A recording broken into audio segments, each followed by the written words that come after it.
Hello दोस्तों, नमस्कार। SMKC channel में मैं आप सभी लोगों का दिल से बहुत बहुत स्वागत करता हूं। तो चलिए दोस्तों, स्टार्ट करते हैं। बहुत सारे इंपॉर्टेंट चीजों को कवर करना है।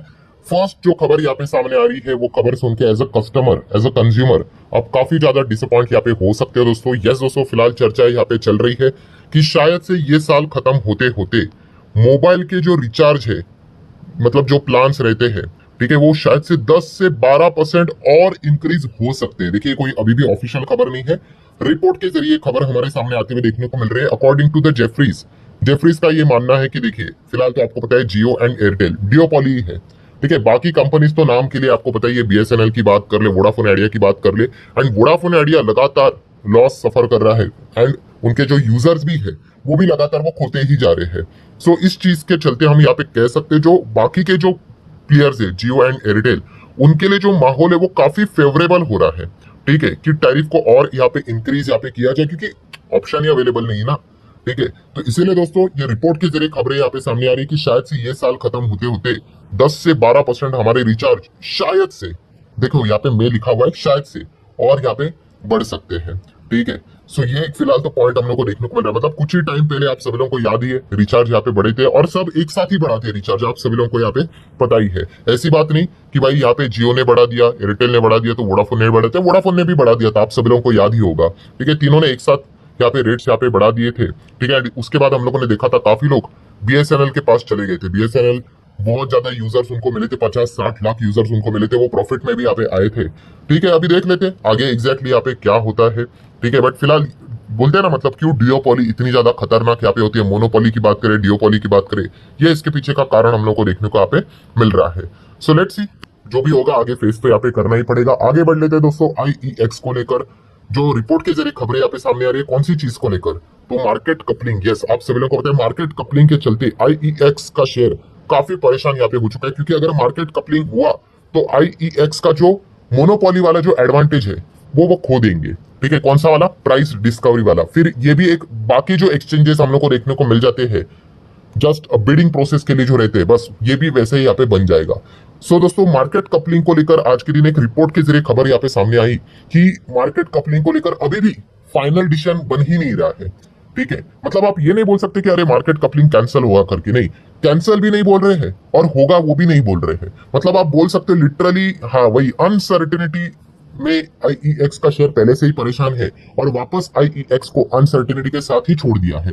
सो लेटेस्ट खबर इतना ही है बस कि मार्केट कपलिंग को लेकर कोई डेवलपमेंट हम लोग को देखने को नहीं मिल रही है, एंड डेवलपमेंट भी नहीं है और ऐसा भी नहीं कि भाई अनाउंसमेंट करके बोल दो कि हाँ भाई पक्का करने वाले हैं, कुछ भी नहीं पता है। टोटली अनसर्टिनिटी में आईईएक्स को फिलहाल तो छोड़ के यहाँ पे रखा हुआ है।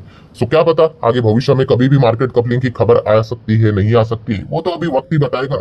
सो जो लोग परेशान थे आईईएक्स में इसी खबर को लेकर, वो अभी देख लो भाई, यही फिलहाल तो खबर देखने को यहाँ पे मिल रही है। नेक्स्ट अगर हम लोग बात करेंगे, यस, सीडीएसएल।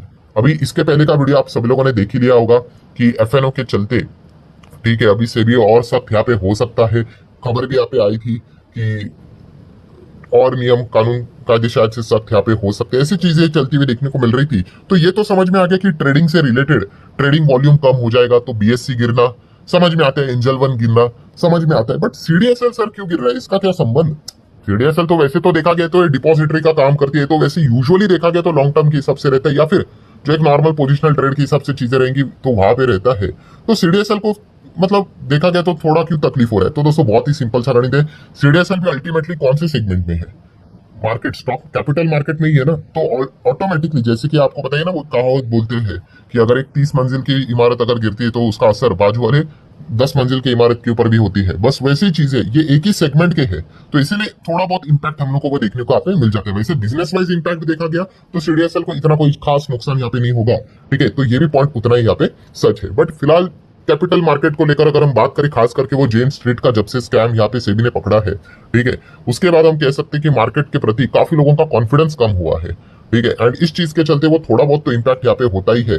तो यही चीज हम लोग को सीडीएसएल में भी देखने को यहाँ पे मिल रही है। नेक्स्ट बात करेंगे ट्राइडेंट। ट्राइडेंट में तेजी देखने को यहाँ पे मिली है। इसके पीछे का रीजन क्या है? सिर्फ ट्राइडेंट में नहीं है भाई, जो लोग पूछ रहे, इंटायर अगर आप देखोगे टेक्सटाइल इंडस्ट्री में आपको अच्छी खासी तेजी देखने को यहाँ पे मिल रही है। इसमें और भी कंपनीज आपको देखने को यहाँ पे मिलेंगे, केपीआर मिल्स देखने को मिलेगा। उसी के साथ साथ गोकुलदास की अगर हम लोग यहाँ पे बात करें, वो भी 8% भागते हुए देखने को मिल रहे हैं। What's the main reason? The main reason is दोस्तों, अमेरिका ने जो टैरिफ लगाया है किसके ऊपर? बांग्लादेश के ऊपर। कितना लगा है? 35%। तो इस चीज के चलते दोस्तों हमारी टेक्सटाइल कंपनियां क्यों भागेंगी? तो दोस्तों हमारे टेक्सटाइल कंपनीज के लिए अब अपॉर्चुनिटी क्रिएट होते हुए देखने को यहाँ पे मिल रही है। मतलब दोस्तों बांग्लादेश की अगर हम लोग बात करें, बांग्लादेश का हार्ट जो भी है, मतलब सबसे बड़ा, मतलब हमारा इंडिया की बात कर ले, इंडिया का कौन सा ऐसा सेक्टर है जो कि विदेश में पॉपुलर है? विदेश में, यस, आईटी सेक्टर। मतलब इंडिया की अगर बात करेंगे दोस्तों तो आईटी सेक्टर बहुत पॉपुलर है, आपको पता ही है भाई। इतने बड़े export in nature of services हम करके इतना डॉलर लेकर आते। वैसे ही बांग्लादेश की बात कर ले, उनका हार्ट क्या है? उनका हार्ट है टेक्सटाइल। टेक्सटाइल इंडस्ट्री दोस्तों बांग्लादेश की सबसे कीमती इंडस्ट्री है। वेस्टर्न कंट्रीज में सबसे बड़ा बिजनेस यही करते हैं। अब क्या हो गया दोस्तों, ये अमेरिका, यह है बांग्लादेश। अब बांग्लादेश क्या करता था? यहाँ पे टेक्सटाइल से रिलेटेड चीजें बनाकर एक्सपोर्ट करता था, यूएसए से मस्त डॉलर छापता था। अब इनके ऊपर लग गए 35% के टैरिफ। 35% भी है, प्लस 10% और एक्स्ट्रा भी है। हाँ, ये 10% हर किसी के ऊपर लग रहा है जो कि शुरुआत से ही उन्होंने लगाए थे। तो अब क्या होगा? बांग्लादेश के जो टेक्सटाइल वाली जो भी चीजें हैं वो अमेरिका में काफी महंगी हो जाएगी। और इंडिया की अगर बात कर ले तो इंडिया के ऊपर अभी फिलहाल तो कोई टैरिफ है नहीं, तो इंडिया के पास अभी अपॉर्चुनिटी है। और we can say Indian textile companies के पास जो एक्सपोर्ट करती है उनके पास अपॉर्चुनिटी की भाई जाओ अमेरिका में और यहाँ पे अपना मार्केट शेयर गेन करो। आई नो अब काफी लोग सोचेंगे भी, सर अभी इंडिया के ऊपर तो टैरिफ लगा नहीं है। हाँ, वही एक सबसे बड़ा ट्विस्ट भी है भाई कि अभी हमें नहीं पता है कि हमारे ऊपर कितना टैरिफ लगा है। वरना अभी आज के रात खबर अगर आ गई भाई 40-50% ट्रेड डील नहीं हो रहा है, 40-50% टैरिफ यहाँ पे ठोक दिया, तो फिर आज जितना भागा है भाई सब कुछ टेक्सटाइल इंडस्ट्री वाले नीचे भी यहाँ पे आ सकते हैं। ठीक है, ये भी क्वाइट पॉसिबल है, नो डाउट। जो लोग ऐसा सोच रहे होंगे बिल्कुल सही यहाँ पे सोच रहे हैं। बट मार्केट कैसा होता है कि जो उस टाइम का जो सिचुएशन रहता है उस हिसाब से वो भागते हुए देखने को यहाँ पे मिल जाता है। सो फिलहाल की सिचुएशन क्या है भाई कि बांग्लादेश अगर टेक्सटाइल से रिलेटेड कोई भी चीजें अगर अमेरिका में करेगा तो भाई 35% तो टैरिफ लगेगा। एंड फिलहाल इंडिया यहाँ पे बिना टैरिफ के अमेरिका में क्या कर सकता है? बिजनेस कर सकता है करंट लेवल पे। अभी पता नहीं अगले आने वाले कुछ चंद घंटों में टैरिफ से रिलेटेड अगर कोई खबर आ गई तो वो देखना पड़ेगा कि अगर टैरिफ होगा तो वो कितना होगा। एंड अकॉर्डिंगली फिर उसके बाद मैं आप लोगों को आप बता दूंगा कि फिर इंडिया यहाँ पे इसका फायदा उठा पाएगी या नहीं उठा पाएगी। बट यस, इसी खबर के चलते आज आप यहाँ पे देख सकते हैं दोस्तों, बांग्लादेश के ऊपर टैरिफ लग गया तो इंडिया को भी इस चीज का एक फायदा यहाँ पे हो सकता है। तो इसीलिए यहाँ पे टेक्सटाइल इंडस्ट्री वाली कंपनी आज के दिन यहाँ पे भागी थी। नेक्स्ट बात करेंगे जियो फाइनेंशियल सर्विसेज। यस, जेएफएस में हम लोग को लगातार तेजी देखने को यहाँ पे मिल रहा है। इसके पीछे का रीजन दोस्तों आपको पता ही है। पहला एनएफओ बहुत ही सक्सेसफुली हम लोग को फंड रेजिंग होते हुए देखने को मिल चुके हैं। 17,800 करोड़ का पैसा इन्होंने सिर्फ उठाया नहीं है दोस्तों, ये पैसे उठाने के साथ साथ टॉप 35 फंड हाउसेस में डायरेक्ट जियो ब्लैक रॉक म्यूचुअल फंड की एंट्री होती हुई देखने को यहाँ पे मिल चुकी है। यस दोस्तों, मतलब आप सभी लोगों को पता है ना कि जेएफएस का शेयर इतना टॉप पे क्या है। मतलब क्या ऐसा कौन सा बिजनेस अभी तक उन्होंने स्टार्ट किया? ऐसा तो कुछ स्टार्ट भी नहीं किया, बट फिर भी कंपनी इतना लाख करोड़ का मार्केट कैप के ऊपर कैसे चल रही है? तो इसके पीछे का रीजन ही यही है। मार्केट ने पहले इन चीजों को फैक्टर इन करके रखा हुआ है। ठीक है, कि ये कंपनी इतनी बड़ी बनेगी। और देखो वही चीजें हम लोग को होती हुई देखने को यहाँ पे मिल रही है कि एक झटके में टॉप 35 में आ गई। ये रैंकिंग कैसे होता है दोस्तों? आपको पता है एयूएम के हिसाब से। कितना एयूएम हो चुका है? 17,800 करोड़। ठीक है, और ये तो बस भाई पहली ओवर ही यहाँ पे हुई है, अभी तो बहुत सारे ओवर्स हम लोग को देखने को मिलने वाले हैं। सो देख लेते हैं आने वाले समय में जेएफएस और क्या क्या गोल यहाँ पे खिलाता है। नेक्स्ट अगर बात करेंगे PC jewellers. Yes, PC jeweller में देखा गया तो आज के दिन धूम धड़ाकेदार गिरावट देखने को यहाँ पे मिल गई। भाई ऐसा क्या हो गया? तो दोस्तों एक्सचेंज के चलते पीसी ज्वेलर गिर गया। एक्सचेंज ने क्या कर दिया?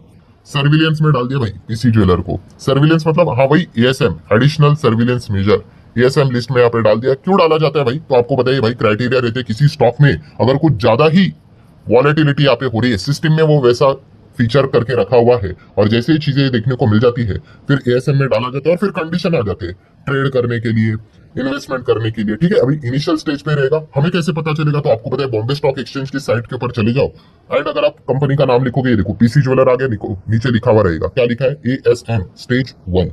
ठीक है, अभी स्टेज 1 के बाद स्टेज 2 जाएगा, 3 जाएगा, 4 जाएगा। वो डिपेंड करता है भाई कि किस प्रकार की चीजें इसमें होते हुए देखने को मिलेगी एंड अकॉर्डिंगली रिस्ट्रिक्शन हम लोग को कम ज्यादा होते हुए देखने को मिल जाते हैं।